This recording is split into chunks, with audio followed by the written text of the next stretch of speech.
प्यारे साथियों नमस्कार। आज हम कक्षा 10वीं का अर्थशास्त्र का तीसरा अध्याय है इकोनॉमिक्स का, मुद्रा और साख। इसे पढ़ेंगे और समझेंगे। चलिए शुरू करते हैं। मुद्रा विनिमय का एक माध्यम। विनिमय होता है लेन देन। जो मुद्रा है वो लेन देन का एक माध्यम है। मुद्रा का इस्तेमाल हमारे रोजाना के जीवन का एक बहुत बड़ा हिस्सा है। अपने चारों तरफ देखिए, आप किसी एक दिन में मुद्रा से जुड़े कई सौदों की पहचान कर सकते हैं। क्या आप इनकी एक सूची बना सकते हैं? बिल्कुल बना सकते हैं। सभी जगह लेन देन में हम मुद्रा का प्रयोग कर रहे हैं। बहुत से लेन देन में आप देखेंगे कि मुद्रा के जरिए वस्तुएं खरीदी और बेची जा रही है। ऐसे कुछ लेन देन में मुद्रा के बदले सेवाएं प्रदान की जा रही है। लेकिन कुछ मामलों में हो सकता है कि लेन देन होते वक्त मुद्रा का कोई आदान प्रदान ना हो, केवल बाद में भुगतान करने का वादा हो। जैसे अब चेक के माध्यम से, डीडी के माध्यम से, उसमें जिस समय लेन देन होता है उस वक्त मुद्रा का कोई आदान प्रदान नहीं होता, लेकिन बाद में भुगतान करने का वादा किया जाता है। क्या आपने कभी सोचा है कि खरीदारी मुद्रा के जरिए क्यों होती है? क्योंकि मुद्रा के जरिए आसान होता है लेन देन करना। कारण बहुत सरल है। जिस व्यक्ति के पास मुद्रा है वह इसका विनिमय, लेन देन, किसी भी वस्तु या सेवा खरीदने के लिए आसानी से कर सकता है। इसलिए हर कोई मुद्रा के रूप में भुगतान लेना पसंद करता है, फिर उस मुद्रा का इस्तेमाल अपनी जरूरत की चीजें खरीदने के लिए करता है। उदाहरण दे रखे इन्होंने।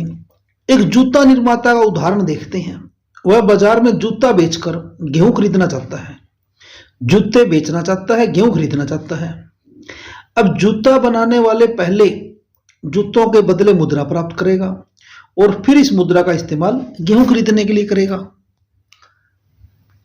जरा सोचिए कि जूता निर्माता यदि बिना मुद्रा का इस्तेमाल किए जूते का सीधे गेहूं से विनिमय करता तो उसे कितनी कठिनाई होती? बहुत ज्यादा कठिनाई होती। उसे गेहूं उगाने वाले ऐसे किसान को खोजना पड़ता जो न केवल गेहूं बेचना चाहता हो बल्कि किसान को साथ में जूते भी खरीदना चाहता हो। ऐसा किसान ढूंढना पड़ेगा उसे जो गेहूं तो बेचना चाहता हो और साथ में जूते भी खरीदना चाहता हो। मीन्स दोनों पक्ष एक दूसरे से चीजें खरीदने और बेचने पर सहमति रखते हो। इसे कहेंगे हम आवश्यकताओं का दोहरा संयोग। मीन्स यदि आवश्यकताओं का दोहरा संयोग होगा तो ही बिना मुद्रा के चीजों का लेन देन हो पाता। लेकिन ये तो बहुत कठिन है कि एक व्यक्ति, अब वो जूते तो बेचना चाहता है लेकिन हो सकता है कि उसे गेहूं की जरूरत ना हो, और यदि जूते बेचना चाहता है और गेहूं की जरूरत है उसे, तो उसे ऐसा किसान ढूंढना पड़ेगा जो गेहूं भी बेचना चाहता हो और जूते लेना भी चाहता हो। इसे बोलेंगे हम आवश्यकताओं का दोहरा संयोग। एक व्यक्ति जो वस्तु बेचने की इच्छा रखता है वही वस्तु दूसरा व्यक्ति खरीदने की भी इच्छा रखता हो। वस्तु विनिमय प्रणाली में जहां मुद्रा का उपयोग किए बिना वस्तुओं का विनिमय होता है वहां आवश्यकताओं का दोहरा संयोग होना अनिवार्य विशिष्टता है, नहीं तो वस्तुओं का लेन देन नहीं हो सकता। इसकी तुलना में ऐसी अर्थव्यवस्था जहां मुद्रा का प्रयोग होता है, मुद्रा महत्वपूर्ण मध्यवर्ती भूमिका प्रदान करके आवश्यकताओं के दोहरे संयोग की जरूरत को खत्म कर देती है। फिर जूता निर्माता के लिए जरूरी नहीं रह जाता कि वह ऐसा किसान ढूंढे जो न केवल उसके जूते खरीदे बल्कि साथ साथ उसको गेहूं भी बेचे। उसे केवल अपने जूते के लिए खरीदार ढूंढना है।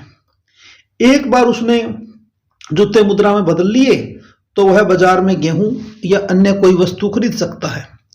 क्योंकि मुद्रा विनिमय प्रक्रिया में मध्यस्थता का काम करती है। अब यह चीजों का आवश्यकताओं को दोहरा संयोग नहीं चाहिए, बल्कि मुद्रा उस समस्या को हल कर रही है। इसे विनिमय का माध्यम कहा जाता है। अब आओ इन पर विचार करें। प्रश्न दे रखे हैं यहाँ, कुछ क्वेश्चन दिए हुए, 2 क्वेश्चन। मुद्रा के प्रयोग से वस्तुओं के विनिमय में सहूलियत कैसे आती है? तो हमने अभी पढ़ा है कि यदि मुद्रा नहीं होती, यदि मुद्रा ना हो तो हमें आवश्यकताओं का दोहरा संयोग ढूंढना पड़ेगा।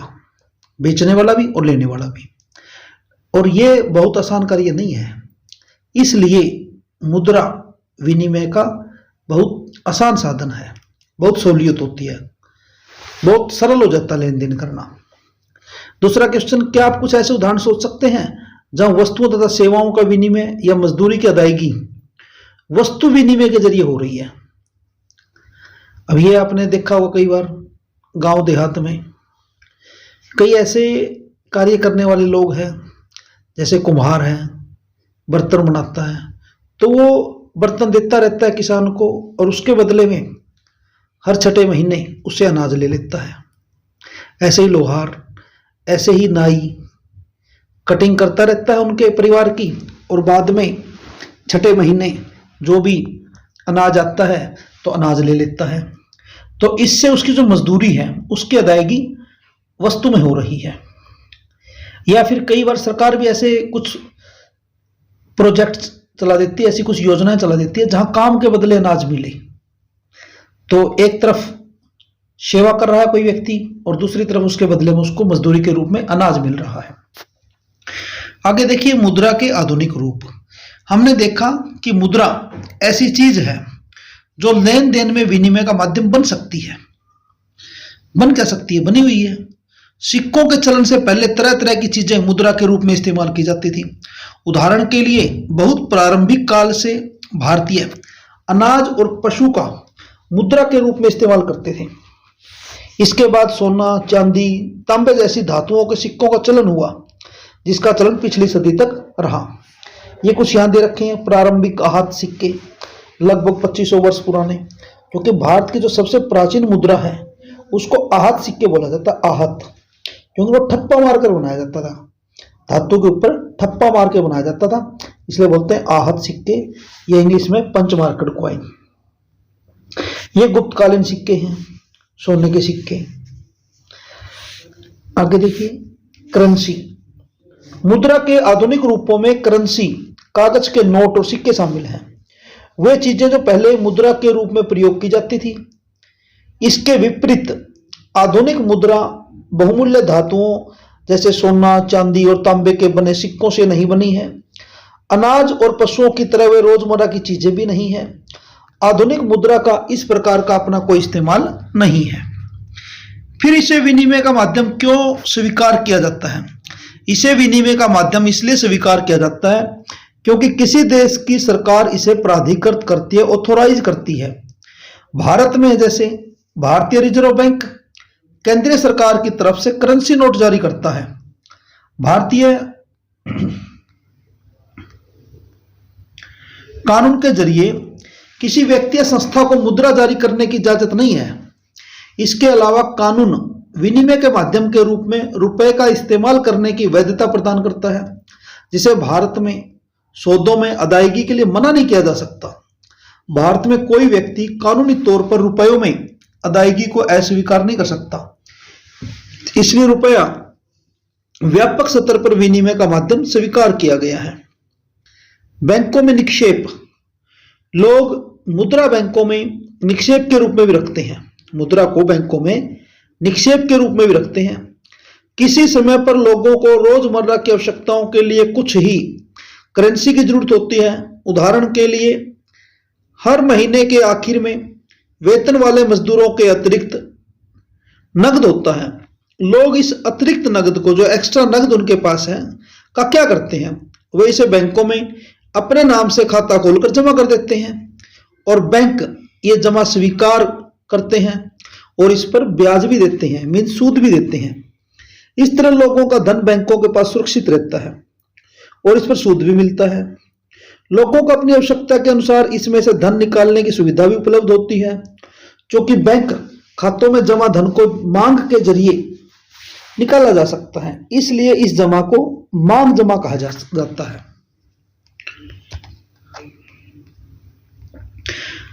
मांग जमा एक अन्य दिलचस्प सुविधा देता है। यह सुविधा इसे मुद्रा का विनिमय का माध्यम महत्वपूर्ण लक्षण प्रदान करती है।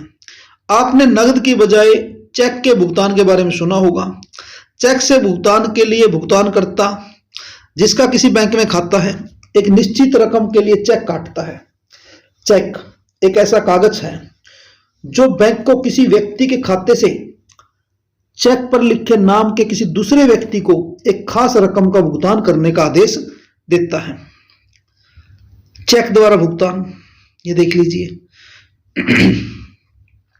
जूता निर्माता एम सलीम को चमड़ा आपूर्तिकर्ता को भुगतान करना है।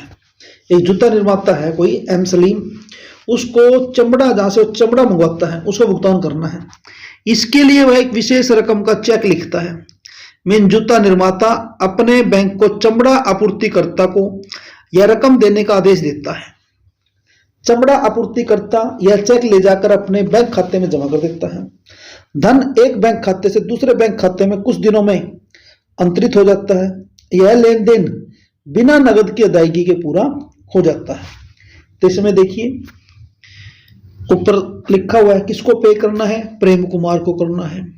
कितने करना है, 57,000 ओनली, 57,000 रुपये पे करने हैं। और चेक किसने काटा है, चेक काटा है एम सलीम नामक व्यक्ति ने। और कौन से बैंक का है ये, भारतीय स्टेट बैंक का है। इसमें आप खाता नंबर भी देख सकते हैं, बैंक शाखा भी देख सकते हैं, आप न्यू दिल्ली की है ये। और साथ में चेक नंबर भी आप देख सकते हैं। ये देखिए चेक नंबर, इधर ये चेक नंबर होता है। और ये बैंक द्वारा प्रयुक्त कोड है उनके अपने सिस्टम के लिए। तो ये चेक का एक प्रारूप दिया हुआ है, एक सैंपल दिया हुआ है चेक का, ये आप देख सकते हैं।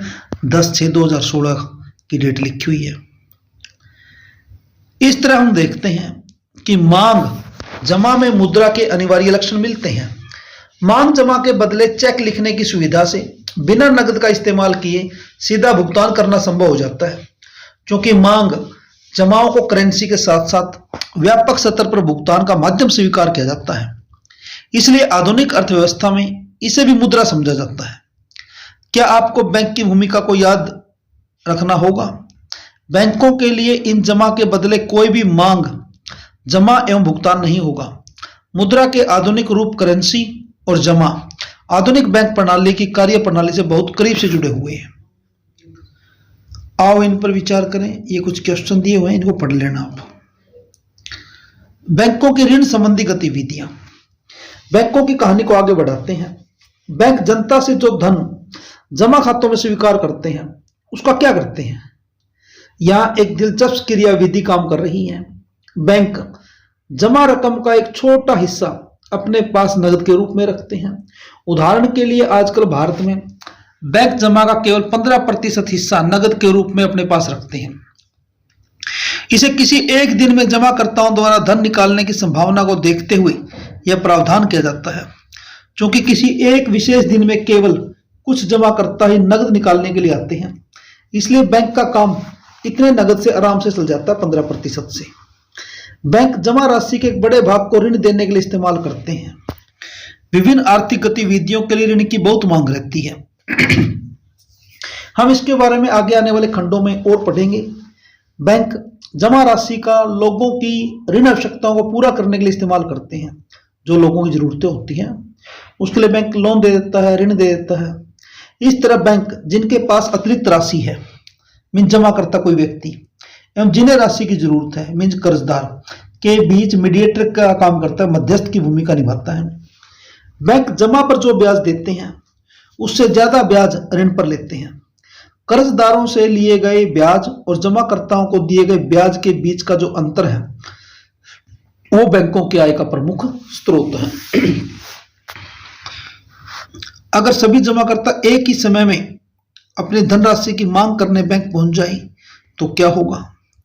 ये दे रखा है इधर जमाकर्ता, लोग जमा करते हैं, लोग धन निकालते हैं और ब्याज पाते हैं। बैंक की आय बढ़ती है, लोग ऋण लेते हैं, लोग ऋण लौटाते हैं और ब्याज देते हैं। अब कहते हैं साख की दो विभिन्न स्थितियां। हमारी रोजमर्रा की गतिविधियों में ऐसे बहुत से लेन देन होते हैं जहां किसी न किसी रूप में ऋण का प्रयोग होता है। ऋण से हमारा तात्पर्य एक सहमति से है जहां साहूकार कर्जदार को धन, वस्तुएं या सेवाएं मुहैया कराते हैं और बदले में भविष्य में कर्जदार से भुगतान करने का वादा लेता है। अब हम निम्नलिखित दो उदाहरणों के द्वारा देखते हैं कि ऋण की क्या भूमिका होती है। नंबर 1 पे देखा त्योहार का मौसम। अब से 2 महीने बाद त्योहार का मौसम है और जूता निर्माता जो सलीम है, सलीम के पास शहर के बड़े व्यापारी से 3000 जोड़ी जूते की मांग आती है। भाई उसे 3000 जोड़ी जूतों की चाहिए, जिसे उसे 1 महीने के अंदर पूरा करना है। उत्पादन के काम को समय पर पूरा करने के लिए सलीम को सिलाई और चिपकाने के काम के लिए अतिरिक्त मजदूर रखने की आवश्यकता है। उसे कच्चा माल भी खरीदना है।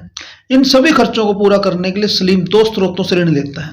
पहला, वह चमड़ा व्यापारी को चमड़ा अभी देने का प्रस्ताव रखता है और बाद में भुगतान करने का वादा करता है कि भुगतान बाद में कर दूंगा। दूसरा, वह इस बड़े व्यापारी से 1000 जूतों के लिए एडवांस अग्रिम भुगतान के रूप में नकद कर्ज लेता है तथा महीना खत्म होने से पहले यह पूरा ऑर्डर पहुंचाने का वादा करता है। महीने के आखिर में सलीम जूते पहुंचाने में कामयाब होता है। उसे अच्छा खासा लाभ भी होता है और वह उधार लिए धन की अदायगी भी कर देता है। सलीम उत्पादन के लिए कार्यशील पूंजी की जरूरत को ऋण के द्वारा पूरा करता है। ऋण उसे उत्पादन के कार्यशील खर्चों, उत्पादन को समय पर पूरा करने में मदद करता है और वह अपनी कमाई बढ़ा पाता है। इस प्रकार ऋण एक महत्वपूर्ण और सकारात्मक भूमिका अदा करता है, क्योंकि यदि वो ऋण नहीं लेता तो ये चीजें पूरी नहीं कर पाता वो। दूसरा एग्जाम्पल है स्वप्ना की समस्या। एक छोटी किसान स्वप्ना अपनी 3 एकड़ जमीन पर मूंगफली उगाती है। वह इस उम्मीद पर कि फसल तैयार होने पर कर्ज को अदा कर देगी, खेती के खर्चों के लिए साहूकार से ऋण लेती है। फसल पर कीटनाशकों के हमले से फसल बर्बाद हो जाती है। हालांकि स्वप्ना फसल पर महंगी कीटनाशक दवाइयां छिड़कती है, उससे कोई खास फर्क नहीं पड़ता। वह साहूकार का कर्ज लौटाने में असफल रहती है और साल के अंदर यह कर्ज बड़ी रकम बन जाता है। अगले साल स्वप्ना खेती के लिए दोबारा उधार लेती है। इस साल फसल सामान्य रहती है, लेकिन इतनी कमाई नहीं हो पाती कि वो अपना कर्ज वापस कर सके। वह कर्ज में फंस जाती है। उसे कर्ज को चुकाने के लिए अपनी जमीन का कुछ हिस्सा बेचना पड़ता है।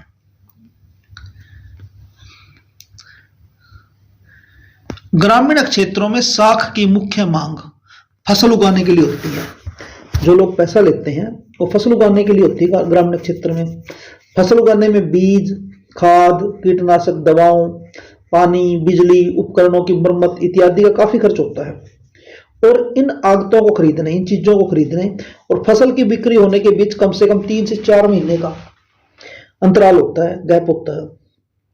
आमतौर से किसान ऋतु के आरंभ में फसल उगाने के लिए उधार लेते हैं और फसल तैयार होने के बाद वापस कर देते हैं। उधार की अदायगी मुख्यतः फसल की कमाई पर निर्भर है। यदि फसल अच्छी हो जाए तो उसी साल वापस हो जाते हैं, उसी साथ में 3-4 महीने के बाद जैसे फसल बिकती है। और यदि फसल ना हो तो फिर वो उनका उधार रह जाती है और उसके ऊपर ब्याज लगता चला जाता है। आगे कहते हैं, स्वप्ना के मामले में, जो स्वप्ना थी उसके मामले में फसल बर्बाद हो जाने से कर्ज की अदायगी असंभव हो गई। उसे कर्ज उतारने के लिए अपनी जमीन का कुछ हिस्सा बेचना पड़ा। ऋण ने स्वप्ना की कमाई को बढ़ाने के बजाय उसकी स्थिति बदतर कर दी। इसे आम भाषा में कर्ज जाल कहा जाता है।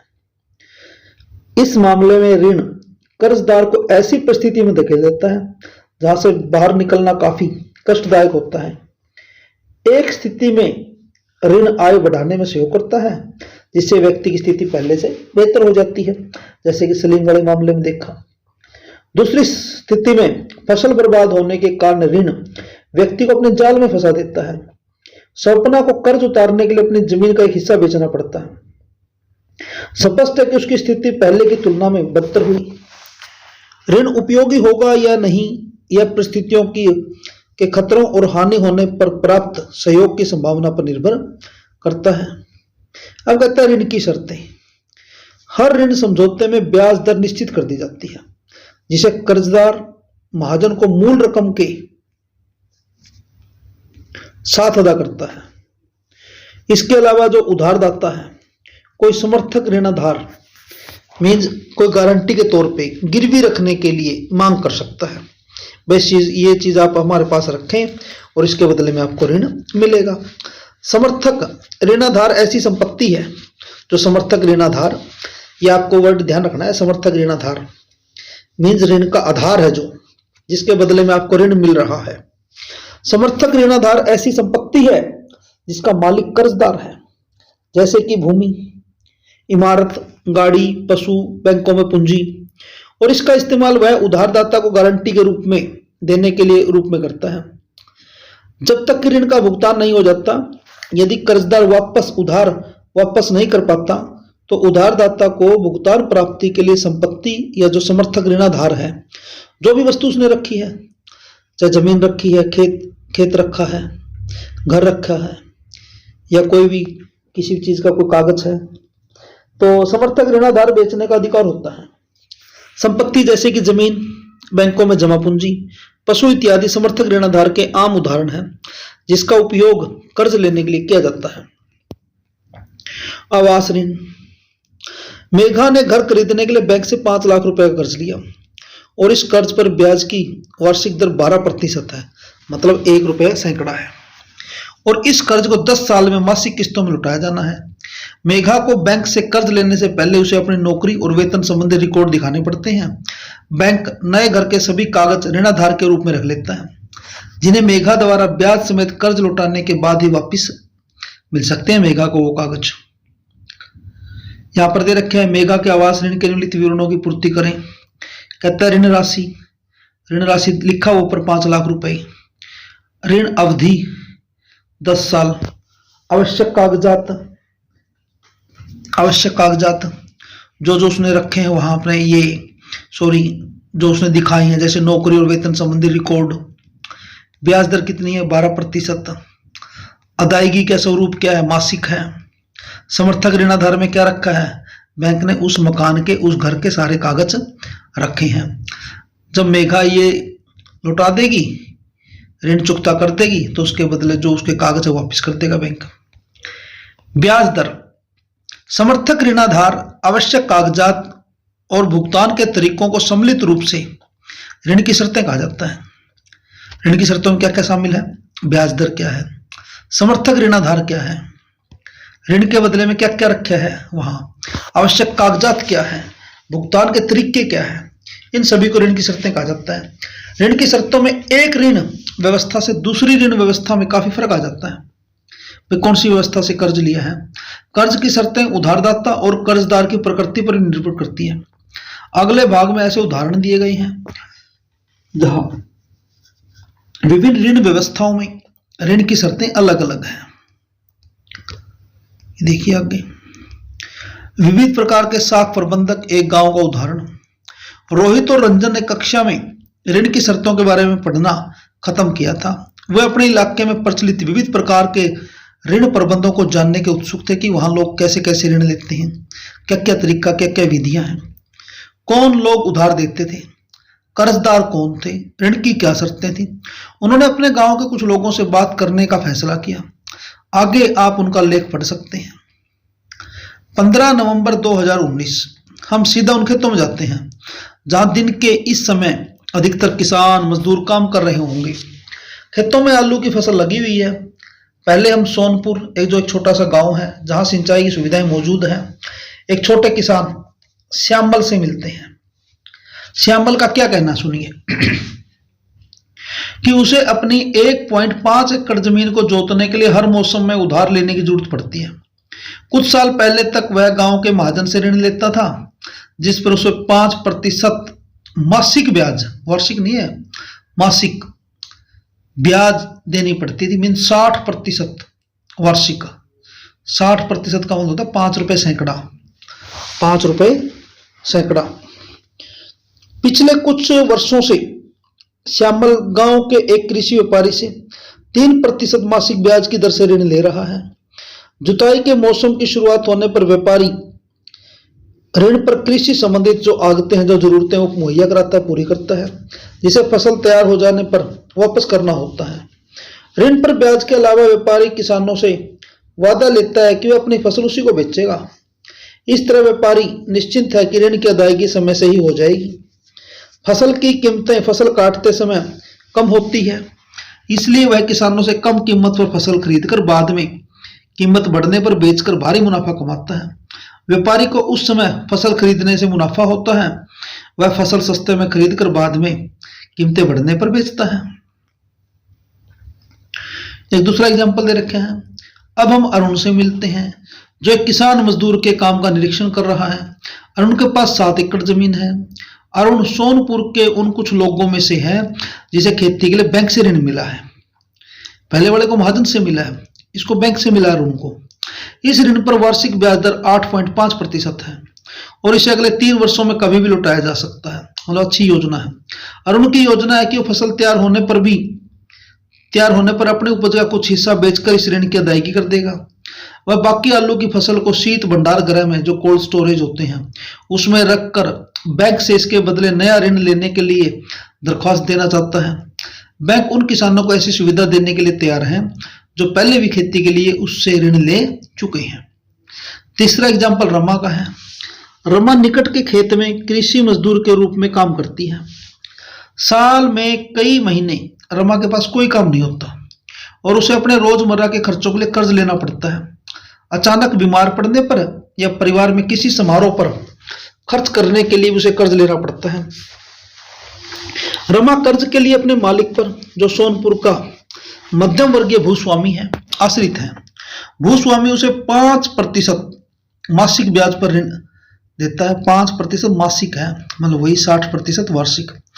रमा उस कर्ज को भूस्वामी के यहाँ काम करके वापस करती है। अधिकांशतः रमा को नया ऋण लेना पड़ जाता है, जबकि वह पुराना ऋण लौटा नहीं पाती। वर्तमान में उसे भूस्वामी के 5,000 रुपये देने हैं। यद्यपि भूस्वामी उसके साथ अच्छा व्यवहार नहीं करता, फिर भी वह उसके लिए लगातार काम करती है। मजबूरी है, ताकि आवश्यकता पड़ने पर उसे ऋण मिल सके। रमा हमें बताती है कि सोनपुर में भूमिहीन लोगों के लिए ऋण का एकमात्र स्रोत भूस्वामी नियोक्ता ही है, जमीन के मालिक ही है। सहकारी समितियों से ऋण। बैंकों के अलावा ग्रामीण क्षेत्रों में सस्ते ऋण का एक अन्य स्रोत सहकारी समितियां हैं, कोऑपरेटिव सोसाइटीज। सहकारी समिति के सदस्य अपने संसाधनों को कुछ क्षेत्रों में सहयोग के लिए एकत्रित करते हैं। कई प्रकार की सहकारी समितियां संभव है, जैसे किसानों, बुनकरों, औद्योगिक मजदूरों इत्यादि की सहकारी समितियां।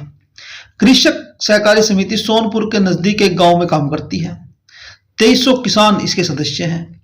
यह अपने सदस्यों से जमा प्राप्त करती है और इस जमा पूंजी को ऋणाधार मानते हुए इस सहकारी समिति ने बैंक से बड़ा ऋण प्राप्त किया है।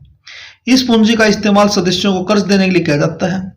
यह ऋण लौटाने के बाद कर्ज का दूसरा दौर शुरू किया जा सकता है। कृषक सहकारी समिति कृषि उपकरण खरीदने, खेती, कृषि व्यापार करने, मछली पकड़ने, घर बनाने, अन्य विभिन्न प्रकार के खर्चों के लिए ऋण मुहैया कराती है। अब कहता है भारत में औपचारिक क्षेत्र में शाख।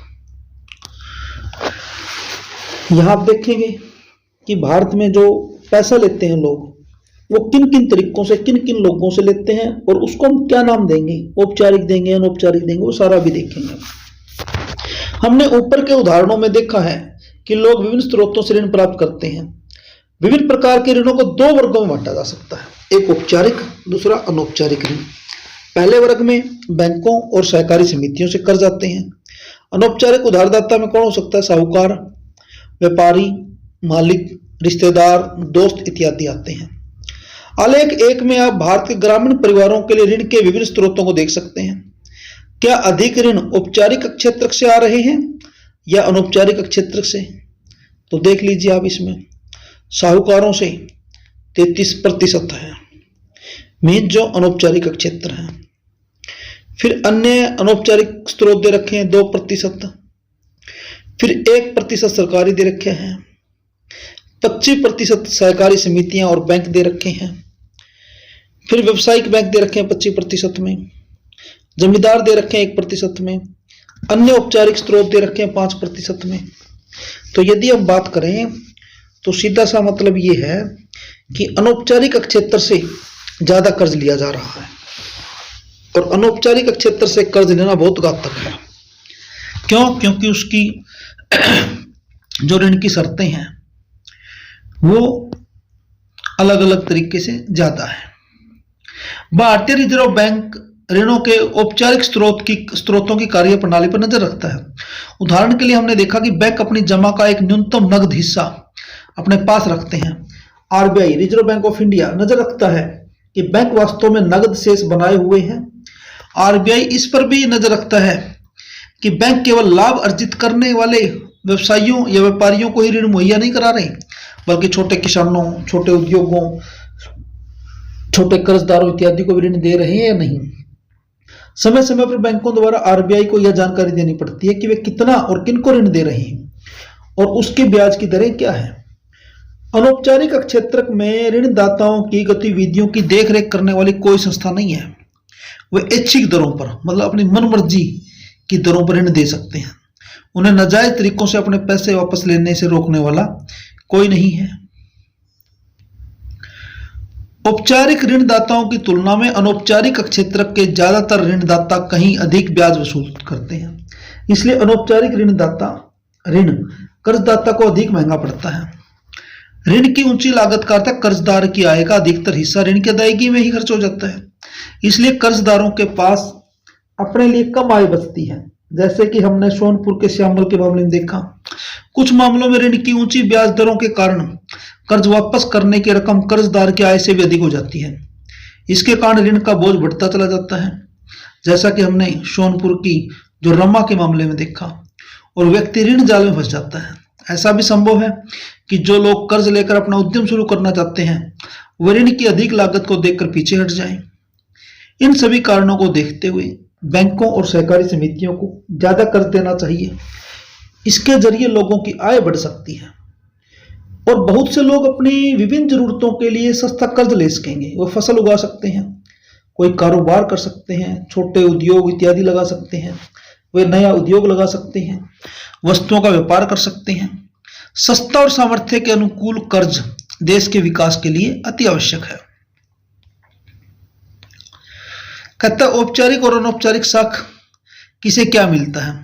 आलेख 2 में शहरी क्षेत्रों के लोगों के लिए ऋण के औपचारिक और अनौपचारिक महत्व को दिखाया गया है। आलेख में गरीब से अमीर लोगों को 4 भागों में बांटा गया है। आप देख सकते हैं कि शहरी क्षेत्रों के निर्धन परिवारों की कर्जों की 85% जरूरतें अनौपचारिक स्रोतों से पूरी होती हैं। इसकी तुलना में आप शहरी इलाकों के अमीर परिवारों से कीजिए।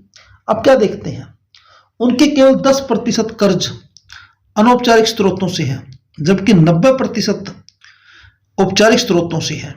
इसी तरह की तस्वीर ग्रामीण क्षेत्रों में भी है। अमीर परिवार औपचारिक ऋणदाताओं से सस्ता ऋण ले रहे हैं, जबकि गरीब परिवारों को कर्ज के लिए बहुत सारा पैसा देना पड़ता है। इस सब से क्या पता चलता है। पहला, औपचारिक स्रोत अभी भी ग्रामीण परिवारों की कुल ऋण जरूरतों का केवल 50% पूरा कर पाता है और बाकी जरूरतें अनौपचारिक स्रोतों से पूरी होती है। अनौपचारिक ऋणदाताओं से लिए गए उधार पर आमतौर से ब्याज की दरें बहुत अधिक होती हैं और यह उधार कर्जदाताओं की आय बढ़ाने का काम कम ही कर पाता है। इसलिए बैंकों और सहकारी समितियों को अपनी गतिविधियां विशेषकर ग्रामीण इलाकों में बढ़ाने की जरूरत है, ताकि कर्जदारों की अनौपचारिक स्रोतों पर से निर्भरता घटे। अनौपचारिक स्रोत तो बहुत महंगे पड़ते हैं, इसलिए जरूरी है इसको घटाया जाना। दूसरा, यदि एक तरफ औपचारिक स्रोत के ऋणों का विस्तार होना चाहिए, तो दूसरी ओर यह भी जरूरी है कि यह ऋण सभी लोगों को प्राप्त हो सके। वर्तमान समय में अमीर परिवार ही औपचारिक स्रोतों से ऋण प्राप्त करते हैं, जबकि जो गरीब परिवार है वो अनौपचारिक स्रोतों पर ही निर्भर रहना पड़ता है उन्हें। यह जरूरी है कि औपचारिक ऋण का अधिक समान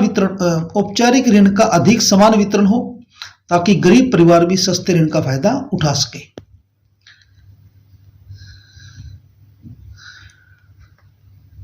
अब यहां सरकार की तरफ से कुछ निर्धनों के लिए स्वयं सहायता समूह। पिछले खंड में हमने देखा कि निर्धन परिवार ऋण के लिए अब भी अनौपचारिक स्रोतों पर निर्भर है। ऐसा क्यों है? भारत के सभी ग्रामीण सभी ग्रामीण क्षेत्रों में बैंक मौजूद नहीं है। जहां कहीं मौजूद भी है, बैंक से कर्ज लेना अनौपचारिक स्रोत से कर्ज लेने की तुलना में ज्यादा मुश्किल है। जैसे कि हमने मेघा के मामले में देखा, बैंक से कर्ज लेने के लिए ऋणाधार चाहिए और विशेष कागजातों की जरूरत पड़ती है। ऋणाधार की अनुपलब्धता एक प्रमुख कारण है जिससे गरीब बैंकों से ऋण नहीं ले पाते।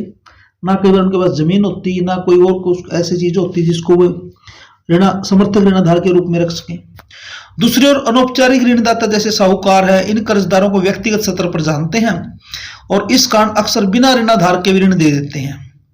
कर्जदार जरूरत पड़ने पर पुराना ऋण चुकाए बिना भी नया कर्ज लेने के लिए साहूकार के पास जा सकते हैं।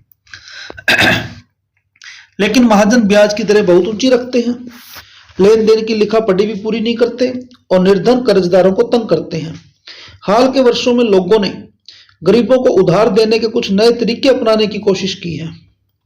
इनमें से एक विचार ग्रामीण क्षेत्रों के गरीबों को, विशेषकर महिलाओं को छोटे छोटे स्वयं सहायता समूह में संगठित करने, उनकी बचत पूंजी को एकत्रित करने पर आधारित है। एक विशेष स्वयं सहायता समूह में एक दूसरे के पड़ोसी 15-20 सदस्य होते हैं जो नियमित रूप से मिलते हैं और बचत करते हैं। प्रति व्यक्ति बचत 25 रुपए से लेकर 100 रुपए या अधिक हो सकती है। यह परिवारों की बचत करने की क्षमता पर निर्भर करता है। सदस्य अपनी जरूरतों को पूरा करने के लिए छोटे कर्ज समूह से ही कर्ज ले सकते हैं। समूह इन कर्जों पर ब्याज लेता है, लेकिन यह साहूकार द्वारा लिए जाने वाले ब्याज से कम होता है। 1 या 2 वर्षों के बाद अगर समूह नियमित रूप से बचत करता है तो समूह बैंक से ऋण लेने के योग्य हो जाता है। ऋण समूह के नाम पर दिया जाता है और इसका जो मकसद है वो सदस्यों के लिए स्वरोजगार के अवसरों का सृजन करना है। उदाहरण के लिए सदस्यों को छोटे छोटे कर्ज अपनी गिरवी जमीन छुड़वाने के लिए, कार्यशील पूंजी की जरूरतें जिसमें बीज, खाद, बांस, कपड़े खरीदने के लिए, घर बनाने, सिलाई की मशीन, हथकरघा, पशु इत्यादि संपत्ति खरीदने के लिए दिए जाते हैं। बचत और ऋण गतिविधियों से संबंधित ज्यादातर महत्वपूर्ण निर्णय समूह के सदस्य स्वयं लेते हैं। समूह दिए जाने वाले ऋण, उसका लक्ष्य, उसकी रकम, ब्याज दर, वापस लौटाने की अवधि आदि के बारे में निर्णय करता है। इस ऋण को लौटाने की जिम्मेवारी भी समूह की होती है। एक भी सदस्य अगर ऋण वापस नहीं लौटाता तो समूह के अन्य सदस्य इस मामले को गंभीरता से लेते हैं। इसी कारण बैंक निर्धन महिलाओं को ऋण देने के लिए तैयार हो जाते हैं जब वे अपने को स्वयं सहायता समूह में संगठित कर लेती है, यद्यपि उनके पास कोई ऋणाधार नहीं होता। इस तरह स्वयं सहायता समूह, सेल्फ हेल्प ग्रुप, कर्जदारों को ऋणाधार की कमी की समस्या से उभारने में मदद करते हैं। उन्हें समय अनुसार विभिन्न प्रकार की आवश्यकताओं के लिए एक उचित ब्याज दर पर ऋण मिल जाता है। इसके अतिरिक्त यह समूह ग्रामीण क्षेत्रों के गरीबों को संगठित करने में मदद करता है। इससे न केवल महिलाएं आर्थिक रूप से स्वावलंबी बन पाती है, बल्कि समूह की नियमित बैठकों के जरिए लोगों को एक आम मंच मिलता है जहां तरह तरह के सामाजिक विषयों जैसे स्वास्थ्य, पोषण, घरेलू हिंसा इत्यादि पर आपस में चर्चा कर पाती है। ये देख सकते हैं गुजरात में महिलाओं की स्वयं सहायता समूह की बैठक चली हुई है। ये एक बांग्लादेश का ग्रामीण बैंक है। बांग्लादेश ग्रामीण बैंक का उचित ब्याज दरों पर गरीबों की ऋण जरूरतों को पूरा करने का बड़ा सफल इतिहास रहा है। इसकी शुरुआत हुई थी 1970 में, एक छोटे पैमाने से हुई थी। वर्ष 2018 में ग्रामीण बैंक के अब 9 लाख सदस्य थे, जो बांग्लादेश के 81,600 गांव में फैले हुए थे। इससे ऋण लेने वाली ज्यादातर महिलाएं हैं जिनका संबंध समाज के गरीब तबके से है। इन कर्जदारों ने दिखा दिया है कि न केवल गरीब महिलाएं भरोसेमंद कर्जदार हैं, बल्कि वे विभिन्न तरह की छोटी आय वाली गतिविधियों को सफलतापूर्वक शुरू करने और चला सकने में सक्षम है। अगर गरीब लोगों को सही और उचित शर्तों पर ऋण उपलब्ध कराया जा सकता है तो लाखों छोटे लोग अपनी छोटी छोटी गतिविधियों के जरिए विकास का सबसे बड़ा चमत्कार कर सकते हैं। ये कथन है प्रोफेसर मोहम्मद यूनुस का, जिन्होंने 2006 में इन्होंने ग्रामीण बैंक की स्थापना की थी और 2006 में शांति के लिए इन्हें नोबेल पुरस्कार से सम्मानित किया गया था। तो आगे ये अभ्यास के ये आगे सारांश। इस अध्याय में हमने मुद्रा के आधुनिक रूपों और बैंकिंग प्रणाली से इसके संबंधों को देखा। एक तरफ जमाकर्ता अपना धन बैंकों में रखते हैं और दूसरी तरफ कर्जदार बैंकों से ऋण लेते हैं।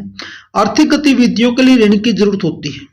जैसा कि हमने देखा, ऋण के सकारात्मक प्रभाव हो सकते हैं या कुछ परिस्थितियों में कर्जदार की स्थिति और बदतर कर सकते हैं। ऋण विभिन्न स्रोतों से उपलब्ध होता है। ये औपचारिक, अनौपचारिक दोनों तरह के स्रोत हो सकते हैं। औपचारिक और अनौपचारिक ऋणदाताओं में ऋण की शर्तों में बहुत फर्क हो सकता है।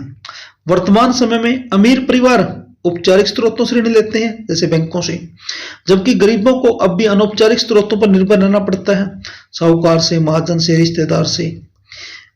यह अनिवार्य है कि औपचारिक क्षेत्र के कुल ऋणों में वृद्धि हो ताकि महंगे अनौपचारिक ऋण पर से निर्भरता कम हो। साथ ही बैंकों और सहकारी समितियों इत्यादि से गरीबों को मिलने वाले औपचारिक ऋण का हिस्सा बढ़ना चाहिए। ये दोनों कदम विकास के लिए जरूरी है। जय हिंद, जय भारत।